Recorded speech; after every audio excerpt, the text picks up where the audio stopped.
Lucas does really well with people who are lob threats. I think the Jackson Hayes experiment was kind of interesting last year, but DeAndre Ayton is more offensively polished than Jackson Hayes is. But I would say Jackson Hayes is definitely a better defender. He's going to be a little bit more bought in on that side. But um, I'm excited. It's just somebody to kind of fill that void, you could say, who's not complete. But we've asked questions of the Bulls over on this podcast over the past year, but who are they going to be? What direction are they going in? I think we've seen this past season that they do have players that can provide value, especially give them a chance to win, especially when it comes down to the clutch time. There's big moments. We saw Kobe White. He's definitely a clutch killer. What's going on, 3-Man Weave family? It's your lovely co-host ZD in the building with our ugly, lovely co-host CJ. We coming at you guys live on a Wednesday. It's July 2nd, I think, but yeah, man, it's 3-Man Weave. We in the building. CJ, how you doing today, man? How you feeling? Feeling good, bro. Just a lot's been going on since we last recorded, just 2 days ago, honestly. But, a lot to talk about. We talked about it last time. This is, the most poppin' time of the year. All these offseason acquisitions, trades being made. People are trying to make, playoff pushes and, potentially trying to win a championship for next year. So super exciting. Just, ready to chop it up about all these moves with you, man. Especially your boys, Yeah, for sure. I mean, we'll see about that. I don't know. It's that news just dropped a few hours ago, but yeah, I'm feeling pretty good too, man. Just excited to chop it up as well. We got a lot of free agent moves. Obviously, we got the Chicago Bulls to talk about later, so we got a couple cool topics to get into, but I'll kick it right off, man, and I'll save the best for last. But let's talk about Damian Lillard, man. This dude was recently waived, I think yesterday around it was early in the morning. It was like 10 or 11. I think the news broke, and it's crazy, bro. Obviously the torn Achilles. I think he played close to 50 games last season, and obviously he went down in the playoffs, bro, and it completely shifted the course of where their franchise is headed. I think Giannis Antetokounmpo is looking for another running mate, and there's a couple moves that happened kind of as a domino effect as to Damian Lillard getting waived. But my thoughts are, it's disappointing, obviously, how they're doing the legend. We were talking about it a little bit before we had got on to the podcast. But, yeah, it's tough because he had the blood clot, torn Achilles. He's battled through a lot of different things.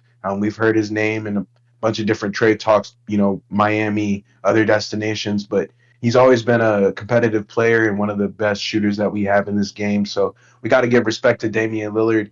Obviously, he's he's a first ballot Hall of Famer too. He's one of the best players that we have in this league. But I think the Milwaukee Bucks noticed that they needed to make a change. He's an aging veteran who is going to be coming off an Achilles tear. So let's just be honest there. Most likely they're not going to get peak Damian Lillard ever again. So I'll just put it out there like that. And I think they realized that in the moment, and the best option for them was to essentially waive him, kind of figure out how they could move off of this big contract sort of for the production that you're going to get. And I think they made the best decision for the franchise. And I know Giannis Antetokounmpo, like I said a few minutes ago, is disappointed and kind of, I saw the news headline. I think Shams reported it, but he was very disgusted by the move, and he didn't feel like they did Damian Lillard right. I understand that, but ultimately, the Bucks have to think bigger than Giannis Antetokounmpo and Damian Lillard. They have a future. They're going to be a franchise after those guys retire or move on from them. And I know you're going to ask the question: is Giannis going to request a trade? Maybe. I think there's potential for that. There's honestly been potential for that since they reached the finals, and they haven't been back since. And I think it just signals to where Giannis feels like the Bucks are right now. Every time he goes into any playoff series, he's the most dominant player on the court, and it still just hasn't been enough. I think this two-man game with Damian Lillard and Giannis was a failure. Ultimately, we'll probably see the half past noon YouTube video coming out about it later, but ultimately this tandem didn't end up working out. And I remember the day that this acquisition ended up happening and seeing Damian Lillard in a Bucks jersey. I was really excited. We had a couple really great performances from Giannis and Dame, so I'm appreciative of what they've given the game of basketball. but ultimately it just didn't work out. And I think there is a chance for Giannis to request that trade. They lost Brook Lopez. They lost a lot of their pieces that they had. Chris Middleton, Drew Holiday, all those guys that they had in that championship run. And I think Giannis is really the only domino left standing, and I think that says a lot about his loyalty to the franchise. But we'll see if that's enough, man. I really don't know. I was kind of shocked to see the move, but when I had a couple minutes to think about it and clear my thoughts, bro, I was able to get some clarity surrounding the situation, and it makes a lot of sense to see what Milwaukee did. And I know you're not surprised about it. You probably agree right with me. I think the East is getting even more interesting as well. With Miles Turner going to the Bucks as well. We'll talk about that in a second. And then Mike Brown getting hired for the Knicks. There's a couple teams that are making some moves, man. Where Milwaukee's got to be careful. They don't want to end up at the bottom of the East. Mm-hmm. Yeah, you said it perfectly, bro. Obviously, when I first saw the news, was shocked, but talking about it with you and kind of understanding where the Bucks are at, and like you said, yes, it sucks that that's how it ended. We really didn't get to see what that duo could have been, and they're both top 75 players in the NBA, and just kind of didn't end up panning out the way that we were picturing it to, due to a lot of injuries and just the game. It's how it goes. But like you said, man, it's just kind of it's not surprising when you really sit down and think about it. You know what I mean? Like you said, if obviously the Bucks need to think future now. They got rid of Dame. Now it's kind of like, all right, what's the next step? And I guess they think Miles Turner, like you were saying, we're going to talk about it here in a little bit, but they think that he's a part of what they're trying to build. And like you brought up as well, I was definitely going to ask you if you think Giannis is going to request a trade or if he's going to get moved, because I told you I saw what that potential starting lineup for the Bucks is going to be in like their depth chart. I was like, it's not gonna do it. That's not gonna cut it. Especially even with the East being weak this upcoming season, it still isn't gonna be enough. So definitely, like I said, I first saw it. It sucks just because, like you said, what the injuries that he's had to deal with, and he came back, and he put it all on the line and ended up tearing his Achilles. So it sucks seeing that, but I understand it from a business and like basketball operations side of the game, because that's what it boils down to. It is a business, and these owners have to think of the future. And yes, Dame is a fantastic player, but he is on the decline, and his health is definitely in question now. Even if he were to still be on the Bucks, they kept him coming off an Achilles injury. More than likely, he's not going to be the same type of player that he was even this year. So like I said, bro, it just sucks. I think it kind of goes to show, what kind of we say that, the grass isn't always greener. I know that was one thing for I know a lot of people talked about it. I know you talked about it as well. Or no, I think you actually said, I think whenever Dame first went to the Bucks, like, oh, like you didn't really like it at first because he just I didn't love it. Right. But I know that there were some people that said, oh yeah, like he deserves it. He should go to competing for a championship. But look at it now. It's like, I know there's talks of Portland potentially getting him back, and Warriors, and there's these a whole bunch of teams. Miami, like every single year. But yeah, it sucks, man. But at the end of the day, it's a business, and it's a part of the game. So he's not going to be playing this whole season, and when he comes back, is he even going to be playing at the level that he can be playing at? That's kind of my thoughts and thoughts of the situation. And it's not clear where he's going to go just because of that injury. I don't think any teams want to take a chance on him, and it's no disrespect to Damian Lillard, but what can you really do if you're not going to get him for a year, and then you're going to see what he's like after an Achilles tear? Like, right.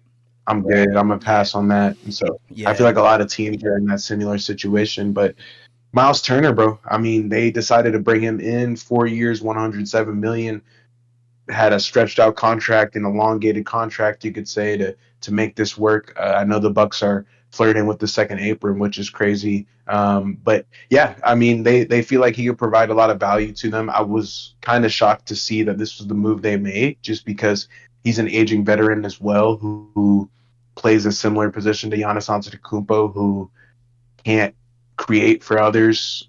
Who like it's just not, to me, it's not the best fit.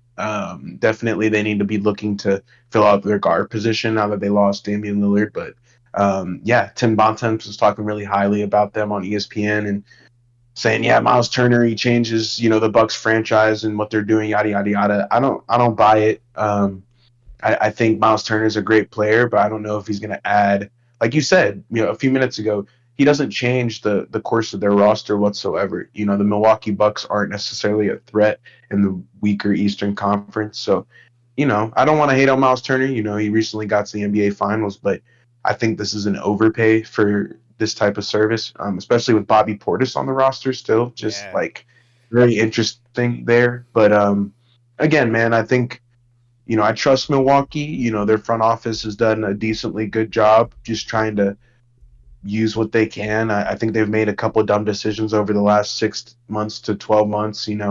Kyle Kuzma and that being included now with this Miles Turner signing. But I don't know, man. We'll have to see what he can do. I think he provides definitely some good defensive awareness, and he can hold down the paint and he can hit some threes. But that's really it. I think he replaces Brook Lopez's services in a way, you could say. Yeah. But outside of that, I don't think you're getting that great of a player for 105, $110 million. And to me, that's a risk, man. I don't know. Milwaukee's flirting with some danger here. They could be looking at like playing territory in the Eastern Conference next season, and that's pretty crazy to say because last season they had Giannis and Damian Lillard, and we thought they were going to be one of the more competitive teams in the Eastern Conference, but it just didn't end up working out. But we'll see what Miles is, man. I don't know. I want to say it's going to be this big move and it's a big splash, yada yada yada. But I still think Kevin Durant is like the biggest move of the summer so far, and that happened really early. So we'll Yeah. see. Yeah, exactly. I feel the same way, with Miles Turner signing to the Bucks. I don't think it's really that much of a needle mover. I think Exactly. he obviously same position as Brook Lopez and kind of really the same player, just a little bit younger. He filled that role, I guess. That's who they got him in return for Brook Lopez leaving, but I don't think it's that much of a difference. I don't. Not saying that Miles Turner isn't a great player because he's great, like you said, just made it to the finals, and I was more surprised that Indy didn't like re-sign him. Honestly, obviously they kind of think this season is Right. probably more of like a not a wash of a season, but they would Oh, rather they gave him just like 60 million. yeah, crazy. That was it. I But mean, I get it, but like, dang, not yeah, like 80 or something. yeah, he's been there his whole career, been through everything. So yeah, it was crazy, but Really bad for Indy. I'm glad you brought them up for sure. yeah, but yeah, no, it just doesn't seem like a move for me that is going to make that much of a difference. You just paid him a lot of money, and with that roster, I don't really see it panning out to a lot of wins. So we'll see. Like you said, I guess it's just in due time. We'll see how it goes, but I don't think it's going to be that much of a difference maker for the Bucks. Yeah, I agree. I think we'll see in due time, man. But yeah, my Lakers faithful getting DeAndre Ayton a couple hours ago. I'm excited, bro. I think he's a young center who provides a lot of punch on the offensive end, but it's just the defense for me, man. Kind of after a turbulent season in Portland, I think he's shown that he does have the offensive flashes that you want to see from a second overall pick. But Luka Doncic plays a certain way. We've seen him do well with lob threats. I think for me, what's you know, excuse me, I misspoke. Right, Aiden was first. Yeah, Aiden Hey, was the the number Suns. one pick. Yeah, yeah. Yeah. But anyways, yeah, no. Lucas does really well with people who are lob threats. I think the Jackson Hayes experiment was kind of interesting last year, but DeAndre Ayton is more offensively polished than Jackson Hayes is. But I would say Jackson Hayes is definitely a better defender. He's going to be a little bit more bought in on that side. But Mm. um, I'm excited. It's just somebody to kind of fill that void, you could say, who's not complete, but I mean, we'll have to see. Literally, I mean, DeAndre Ayton, he's had a rough couple last seasons, really since he left the Suns, and he hasn't looked the same, Mhm. especially for being a number one overall pick. Like, seems like there's some like mental things there that he has to get out of his head. He's going to be playing with LeBron James, so there's gonna, I'm sure he's gonna have some fuel to the fire with that, and that's what I love about Bron is he can do that for certain players, but we're gonna need him to step up, especially because we really don't have any bigs, bro. We were Yeah. eyeing Nick Claxton. We were trying to get some other guys, but ultimately Alex Len and Jackson Hayes cannot be our core centers. And I think DeAndre Ayton's going to be a serviceable big. I mean, I don't think he's like a needle mover, like you said, with the Miles Turner going to the Bucks, but I think he's on a cheap contract since he got bought out. I think he's on like a mid level, and that's going to be valuable, especially for the type of production that he can give us on the offensive end. And yeah, just his like all the stuff that we've seen in the background with him, the turmoil in Phoenix, kind of the I think he got snowed into a game one time. He didn't show up to a game because he was iced in, and Yeah. there's just a lot of stuff that's gone on with DeAndre Ayton. So hopefully he's kind of left that in the rearview mirror, and he can look forward, and we can get a lot of production from him because I know Luka Doncic is excited to play with somebody who's competent on the offensive end. Now the Kristaps Porzingis Mavericks experiment is kind of what I'm worried about happening just because DeAndre Ayton is more of like a post up type of center. He doesn't really catch a ton of lobs, but I did start to see whenever he was playing with Chris Paul at the tail end of his stint on Phoenix. I saw a lot of lobs being thrown, and I Mhm. liked that. And I think DeAndre Ayton's going to get used to being a threat in the air. So I'm excited, bro. I mean, he struggled with consistency, but I think playing with Braun, playing with Luca, playing with guys that are going to be able to create for him, I think it's going to be a lot easier for him to get a bucket. Mhm. Yeah, no, obviously that news just broke earlier today, so well, I was excited for you, bro, because I feel like that's something obviously the Lakers needed. It filled a void that they were missing, and granted, DeAndre Ayton really hasn't been like you said, living up to that number one pick status, but he is definitely a Right. serviceable big, and I think that's really all that y'all needed. You know what I mean? Like, my thing with him is, I think it's something that you could attest to as well.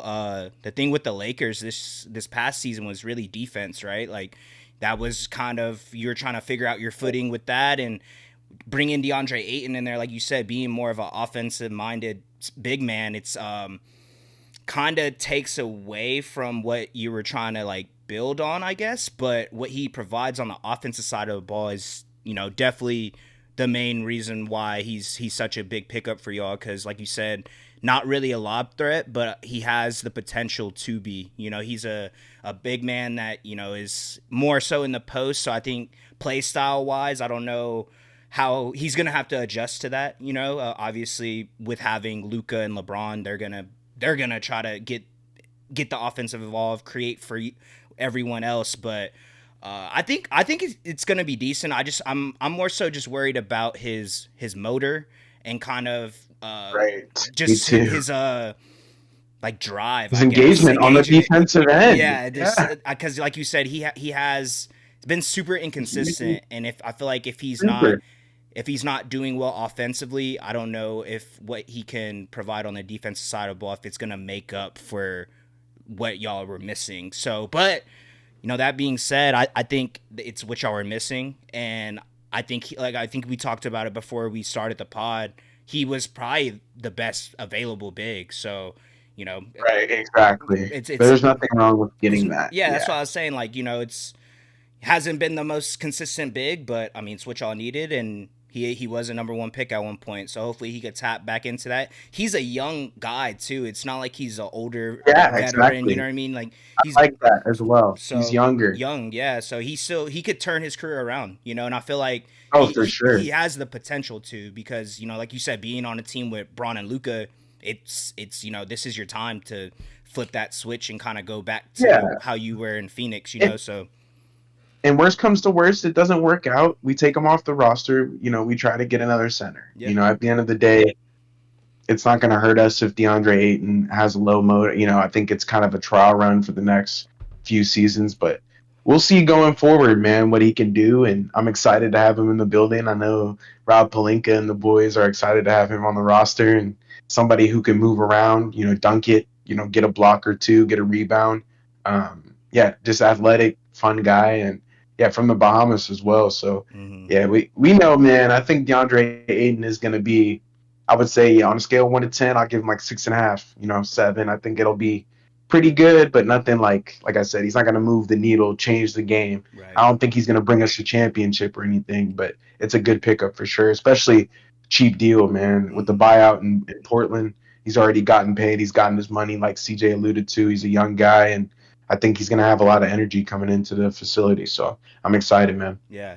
Yeah. What are you what are the what do you or hope for him to be for y'all? Like obviously like Yeah, that's a good question. For me, I would rather him be a defensive, rebounding machine mm-hmm. as opposed to the offensive game. I think I know that's there.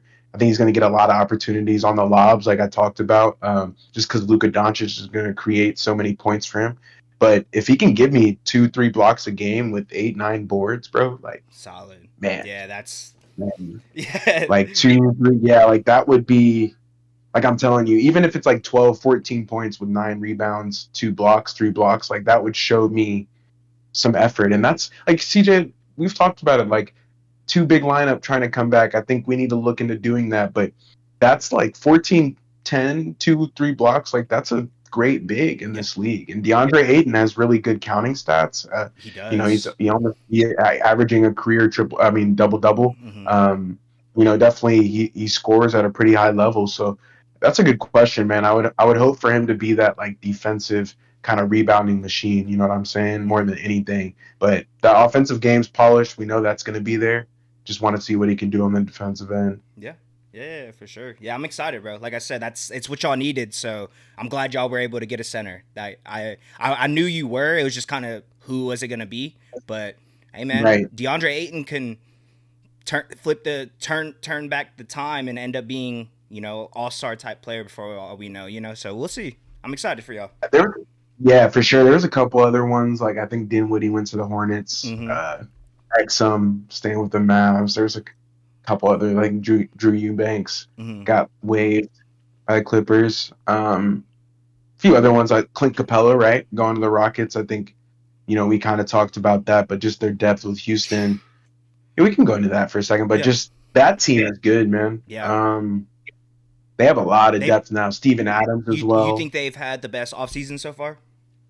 no doubt. Mm-hmm. I said it earlier. You remember what I said? I said that Kevin Durant trade might The be. bet, yeah. It happened so early, but it's funny. I feel bad. I didn't say it earlier. I didn't want to stop the flow, but I'll bring it up here. It's just like, yeah, I don't think that reaction was very for us, like me and you, or like for the world. I think there was a lot going on, so I don't think we're gonna be like that stunned until we see KD in a Rockets jersey. It's just Mm-hmm. happening so quick. Thunder just won the championship. Like there's a lot of stuff going on. So Mm-hmm. I think that will have a bigger impact once we see it on the court. But I think you're seeing the domino effect right here. Clint Capella is a serviceable big, and they have like Steven Adams on that team as well. So he's another beast, Alperen Şengün too. It's funny. I seen a TikTok. It was like, oh, Kevin Durant, you're here to save us. Like, Yeah. Fred VanVleet was like, oh, I used to pass to Dylan and Jalen, but now that you're here, you can get the score. And like Tari Eason was all frustrated and stuff, but they're an interesting team, bro. Like Very. they have a lot of different pieces, man. And I think Amen Thompson, Tari Eason, their defense is not the problem. I think Kevin Durant gives them a lot of offensive ability. I think the reason they added Capella is for his offense, to be honest, and his rebounding. So I think he's going to fit right alongside what they're trying to do in Houston. And Ime Udoka and Rafael Stone got a lot to cheer for, bro. Like at the end of the day, like you just asked me, but they've had the best offseason so far, and I think it's a testament to their franchise and what they've been trying to do since the Chris Paul, Dwight Howard, James Harden kind of experiment that didn't end up working out. They're now building towards an actual feasible championship path. Mm-hmm. Yeah, they've had a crazy offseason, man. Just getting KD alone, that was crazy. But they haven't really. I mean, obviously they got rid of Dylan Brooks, Jalen Green, but besides that, they've kept everyone. So, and they've gotten acquisitions, re-signed Steven Adams, like you said, and I mean they're looking good, man. They're looking like one of the deepest teams in the West for sure. So it's crazy how fast things can turn. You know, obviously they had a great season this past year, but they're keeping it up and they're kind of staying with what they got going on. You know, like you said, defense was never the issue with them; it was the offense, and they ended up getting one of the greatest scorers I've ever seen. So it's looking bright for Houston, man. There's hope, like you say, you know.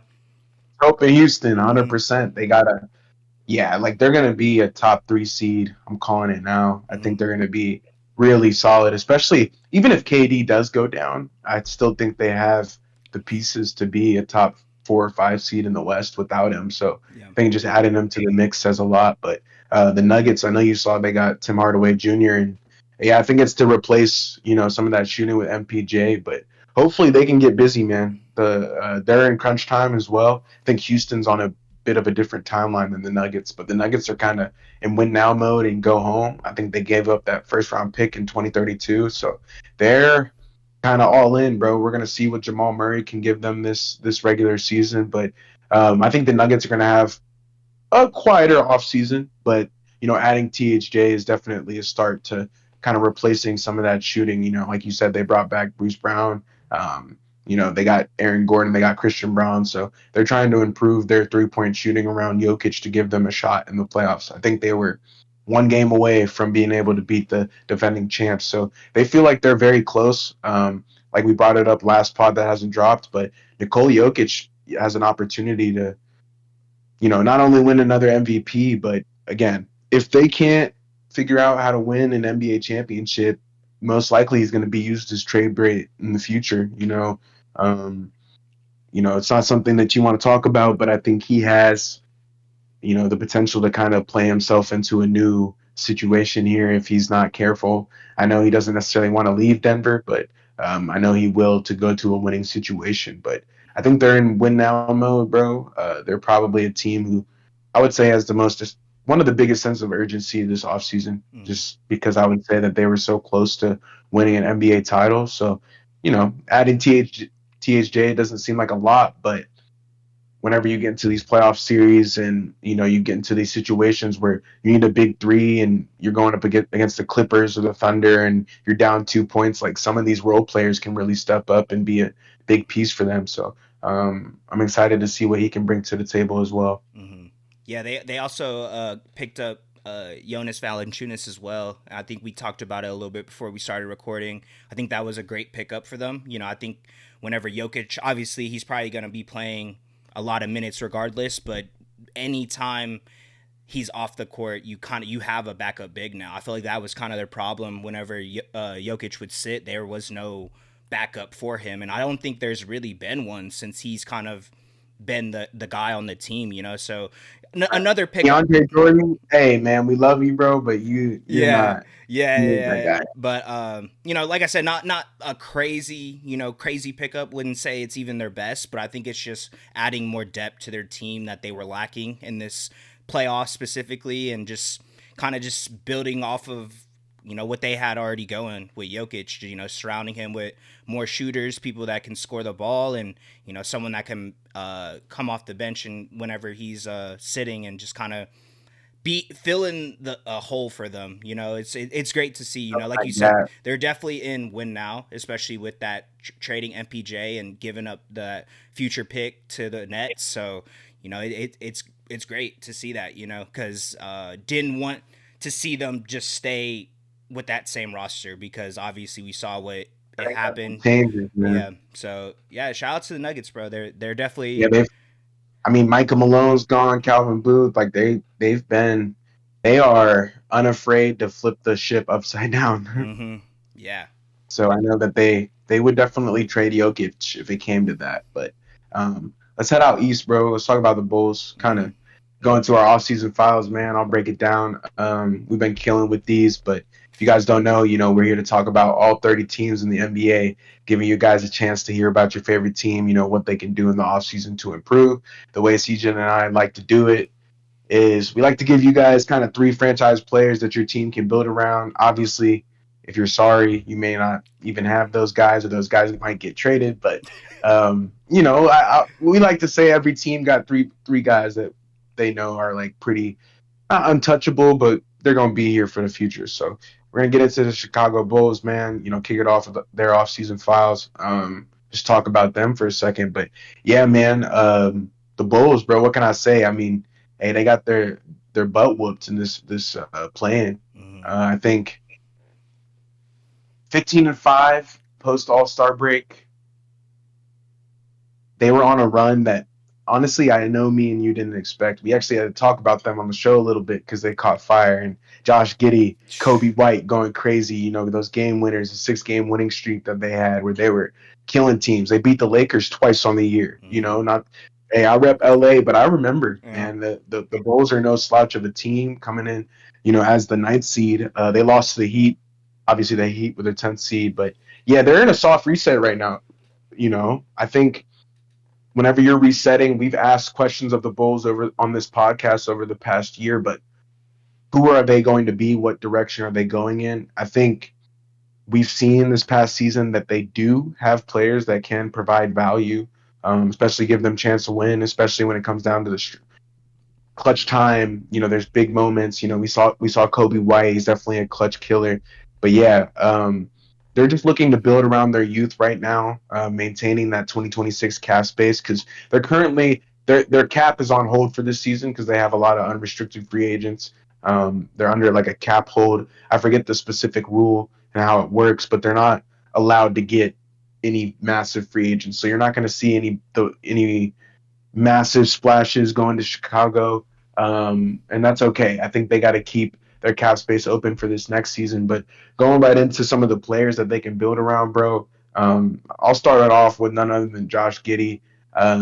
This dude comes in obviously from OKC, and yeah, they got him via sign and trade with I think it was the Kings. DeMar DeRozan heading out to doing his thing in Sacktown. But yeah, the Bulls got lucky with this. I think Josh Giddey was kind of a diamond in the rough going through that situation off the court. But he kind of fit right into what Chicago was trying to do, bro. He's been a heliocentric guard. I think they've been able to build around what he's trying to do. He's been a great facilitator. He's gotten a lot better with his shot, a lot better at being a playmaker. But ultimately, he's the guy that they're building around right now. They're kind of on Josh Giddey's timeline, and I think it's interesting because they've given Giddey the opportunity to be that $30 million player that he's calling for, and I think CJ's not a hater. You've seen his growth over this past year and seen what he's been able to do when given the chance and the minutes. And I don't think any of us are really surprised about his production, getting 16, 7, 8, whatever, like almost triple doubles every single day. It's kind of tough not to say that he's their franchise player right now. And I think that's kind of a testament to the Bulls. And I think they clearly understand who their main guy is. And I think it's really good to see. I don't think the Bulls have had they've had the DeMar DeRozan duo for sure, but they haven't had somebody who's just younger who actually is going to be there for the next 5 to 6 years, who they know they can kind of build around. I think the DeMar DeRozan Zach LaVine thing was very interesting because those guys were very expensive and they weren't getting a ton of return. Mm-hmm. But Josh Giddey is, I would say, the number one guy that they're building around right now. Mm-hmm. Secondly is Kobe White. Kobe White, again, kind of like a diamond in the rough type of player. I don't think they were expecting the type of production that they got from him this past year and the year before. But again, man, just a special dude who can finally tap into his potential as a scoring and playmaking guy now that LaVine and DeRozan are gone. And he really had a breakout season last year. And none of us are really surprised at his scoring ability. He's definitely the number 2 option on the Bulls right now. Again, like I remember in the games he beat the Lakers and Giddey hit that crazy buzzer beater and him and Kobe White were going off. They're just a very good tandem, bro. They're one of the better guard tandems that we have in the Eastern Conference. And I think, Kobe White's a great player to sort of build around and be alongside Josh Giddey. I think Josh Giddey is the type of player who gets other players involved and can create for other dudes. And I think Kobe White is that 2 guard who can create for himself, who's kind of a score first type of guy. And I think that's exactly what the Bulls need to kind of have as their 1-2 punch. So I think Kobe White, again, at age 24, there's really no reason not to think that he's not going to be here for the next 4 or 5, 6 years. And I think that gives the Bulls a lot of hope, as we like to say. But I think that's their young core right now, Josh Giddey and Kobe White. But this next guy, I want to hear your thoughts on this. But I put Matas Buzelis. In my opinion, he's the I would say he's kind of the wild card in all of this situation. If he can turn into a two-way superstar, be that versatile guy on the boards, on the defensive end, I think the Bulls are potentially going to be unlocked and be a consistent playoff team, especially if they have a 19-year-old who's a recent top 10 pick who's really coming into his own, who made the all rookie second team last season. So he was performing all year last year, and I think he gives them an opportunity to be really good. We'll see kind of his minutes, how many minutes they give him this year. I wouldn't be surprised if he's starting. Mm-hmm. So that'll be really good for him. But ultimately, if they can build around these three dudes, I think it'll give them the best shot moving forward to kind of give them hope into next season. I think the Chicago Bulls, like I said, they're not going to spend a lot of their cap. They don't have any to spend this year. But if they can move, Vucevic, Patrick Williams, some of their bigger contracts, I think they'll be able to open up the floor for some of these younger guys. But those are the three guys that I had right now on my list. Kind of just to give you guys some background thoughts into what we think about their franchise players right now. But yeah, like I said, we'll go into their cap strategy. I brought it up for a minute, but they're on cap hold right now just because of the amount of unrestricted free agents that they currently have. Like I said, the Vucevic contract still looms large. I think it's like a $20 million contract, and I was going to ask you how you feel about moving away from him, but currently for his production, do you think that contract is worth it, or do you think there's some flexibility after making a certain move to try to trade him? Yeah, no, yeah, I think he didn't have a great season last year. I mean, Vucevic is a decent big. I would say he's probably top half, top 15 maybe, top 16 at moments. But what he was able to provide for them last year, no, I wouldn't say he's worth it.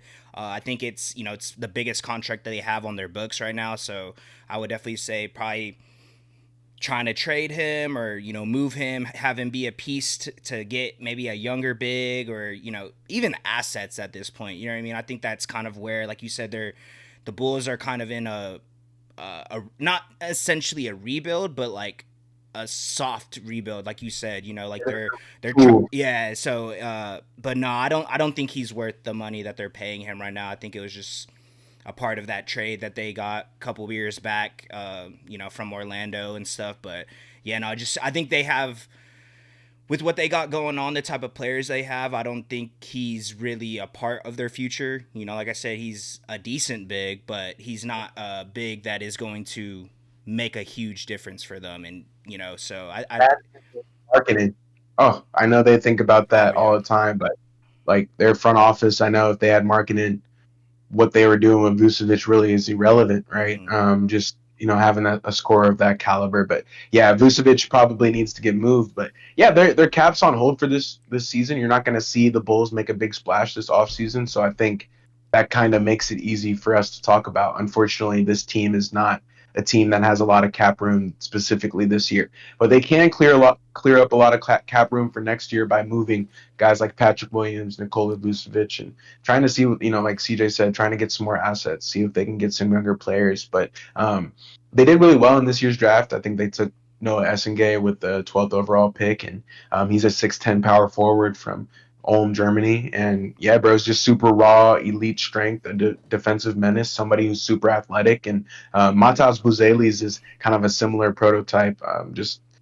He's seen as like a high upside defensive project. And I think the Bulls have done well recently, kind of with their younger pieces and in the draft. And I think they're doing a lot better scouting. And I think you guys are going to see some of the Bulls' younger players get a bigger chance, and that includes Noah. I think he's going to play 20, 25 minutes next season, be an instrumental part into that retooling over in Chicago, and it's going to be good for them. But yeah, kind of rolling right into some of their restricted free agents. I think Josh Giddey is the number one Mm-hmm. unrestricted. I think he's restricted free agent actually, but yeah, he's the number one restricted free agent, bro. I think he's like I said it earlier, but he's like pursuing a deal around 30 million, if I have it in my notes correctly, which is right around the number that I have. I think he's worth that amount, especially for his age and his production last season. He's proven that he can do this against some of the better defenses in the NBA as well. So it's really just a matter of time before he becomes one of the more known players in this league. I think if he can develop a jump shot,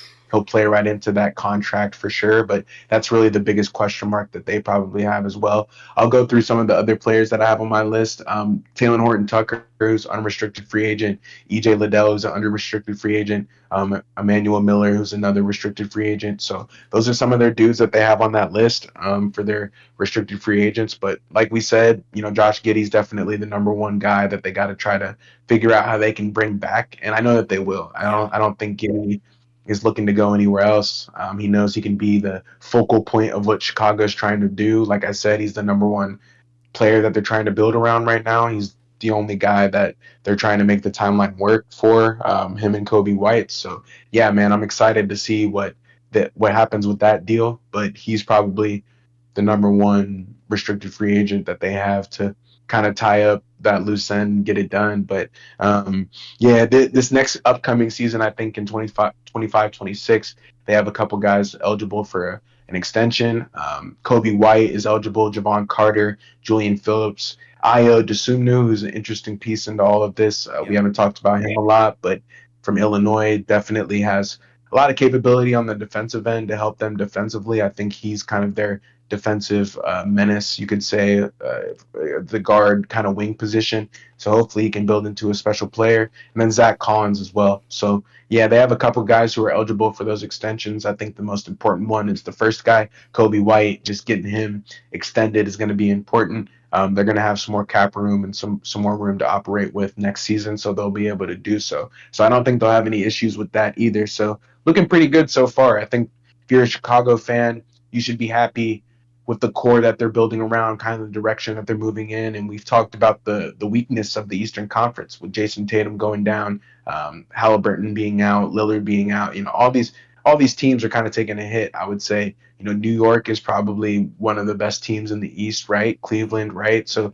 you just got to try to build around your core guys right now to try to beat those teams. I think they got to clear the logjam. We spoke about it for a couple minutes, but the Nikola Vucevic, Patrick Williams deals, I think they got to move off of it. I don't know who they can get in return. I don't have like a fit off the top of my head, but I will say you brought up a good point. Just trying to get some draft picks, some assets in return. I think that's going to be really important as they move forward, especially for the 2025-2026 season.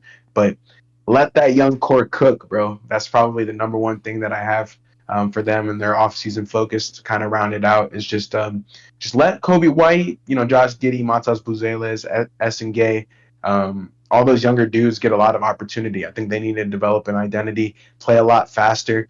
They got their butts whooped, like I said 10 minutes ago against the Heat, and that's just inexcusable, especially for a young team like that. I think they gained a lot of experience last season, and yeah, I'm excited, bro. I think their offseason is going to be quiet, but look for them to have a bigger offseason next year. I know that, these core guys that we're talking about, they're going to get a lot of just more, I would say a lot more reps, bro. And that's ultimately going to help them, like I said, with their experience.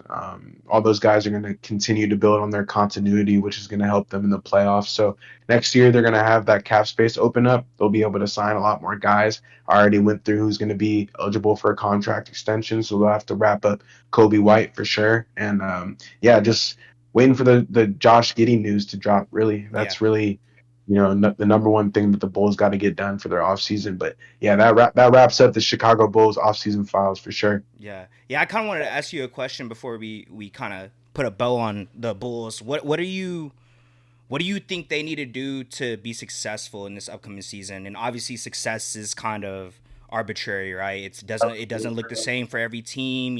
Obviously, you said let the young guys cook, but do you think it's going to be just more so focusing on the offense side of the ball, kind of develop everyone and kind of get that going, and then as the season goes along, hopefully the defense could get there? Or what do you think I'll give you a metric, bro. I think 40 wins at least make the plan, if not a top 8 seed. I think that would be success for the Bulls. Mm, I think plain and simple. I think they've built around Giddy and Kobe White. We just talked about it, Mataz, and they drafted Noah Essengay. Like they're gonna have a lot of young pieces that are gonna get playing time. I don't think it's like a development issue. I just think can they win enough games to really make the play and take that next step? And ultimately, the more games that they win, too, the worse of opponent that they'll face. So if they can figure that out, try to go on another run a little bit earlier in the season, I think that'll be a successful year. I mean, and like you said, it's all arbitrary, it's relative, but for where the Chicago Bulls have been, losing that way last year in the play-in, I think if they're a top 8 seed,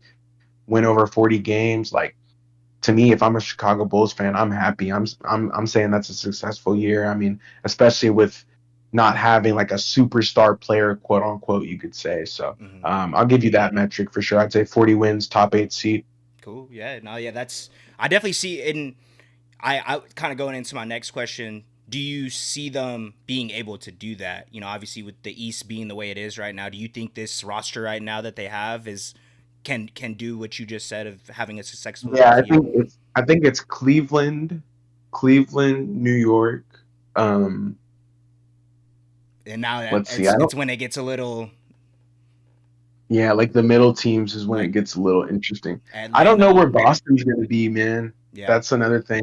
We'll have to see what happens with them. I just think the East is a bloodbath, so I think it's up for grabs, bro. Yeah. No, it Like, is 100%. who's to say? Like, I think they can do that just because of the landscape of the Eastern Conference, and that's kind of what I mean by it's up for grabs. It's like if I mean this is the year that they could. I Mm-hmm. mean maybe not last season because everybody was healthy, but man, the Halliburton, Lillard, the Jason Tatum, like that changes the Eastern Conference so much, and yeah, I mean I really could see the Bulls being a top 8 seed or at least a playing team pretty firmly, and again, like I would say, as long as they can build on their success from last season. So if they win a playing game or they win two playing games, go to the playoffs, like that would be, in my eyes, success. As long as you're moving towards that championship goal that ultimately all 30 teams have. And Mm-hmm. we'll talk about that. Like we're talking about each team, and I know the ultimate goal is a championship, and I know the Bulls haven't seen a lot of the. I mean, they haven't seen any since Michael Jordan,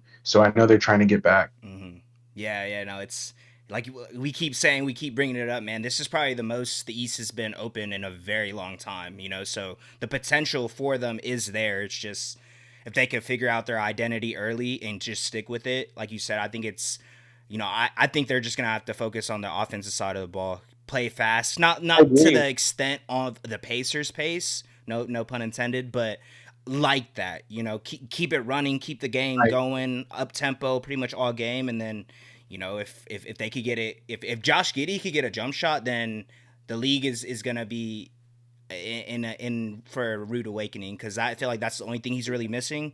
A consistent jumper, and then everything else, like you said earlier when you talked about him, you know, I wasn't really surprised about his production because I think that was a thing that being on the Thunder he wasn't able to do because he was starting obviously, but we already had our main guy in Shea, so it's kind of hard for him to get involved and be a productive player whenever you have a ball dominant guard as well next to you. So I think this was the perfect you know, situation for him, and he's kind of showed it. So yeah, I'm just kind of waiting for them to sign him, get his extension, and then once that goes, it's gonna be, you know, what's up? yeah, the ball is in their court. You know, it's kind of just What's up? not really, like you said, not gonna be that much more moves this offseason, I would assume, but unless they trade someone away, but you know, it's just kind of they're stuck with what they got, and if they could just keep that momentum going that they had on the, you know, back end of the year, then you know, yeah, they have the potential to have a successful season. You know, so we'll see, man. It's exciting, man. 100%. I know the Chicago faithful has been waiting for a successful team for a long time, bro. Like we Mm-hmm. just said, I mean, MJ, they haven't touched that Larry O'Brien in a long time. So I know they're waiting on it, but they're starting, like you said, they're getting the balls in their court kind of after they signed Giddy, and hopefully this retooling gets on underway. Mm-hmm. Yes, sir. I don't know. As, Got anything else for the people? nah, the just you know, stay tapped in with the all these moves that are still going to be being Yeah, man. made for the off season. Summer league is going to be starting here soon. I think end of the month, right, or middle of the month. Yeah, yeah, So yeah. In July, so yeah, just Follow us on all our social media, bro. OPM Sports, 3-Man Weave on TikTok. Obviously, 3-Man Weave on Instagram.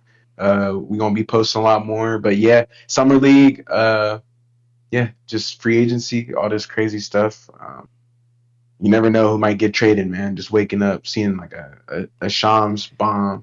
That's what they call it, a Shams bomb. Yeah, man, it's gonna be crazy, man. It's super excited. Like I said, East is wide open, so we're probably gonna be saying that Wide open, all bro. year, all off season for sure. Anytime we do off season files for an Eastern Conference team, we're gonna bring it up again. So if y'all get tired of it, it's just how it is. I mean, it hasn't been like this for a while. So any team in the East has the potential to make it, and just try to get certain picks from this offseason and pickups and whatnot. But yeah, no, that's really all I got, man. This was a good one. Not for sure. Another banger That's as what's up. always. Yeah, for sure. Well, that's gonna do it for your boys over here at 3-Man Weave.